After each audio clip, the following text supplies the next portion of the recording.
Ayoko ng panandalian, gusto ko pang matagalan. Ayoko rin ng kalokohan, gusto ko yung pangkasalan.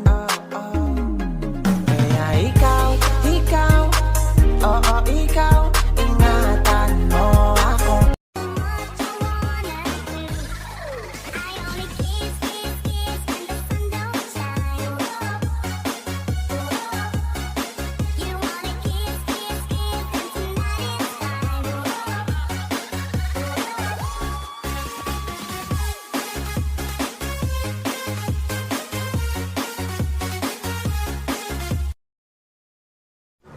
Ayan, edi lumabas din ang tunay na ugali mo. Ay, nakasilip pa lang to, be. Pag to nilabas ko, himatay ka.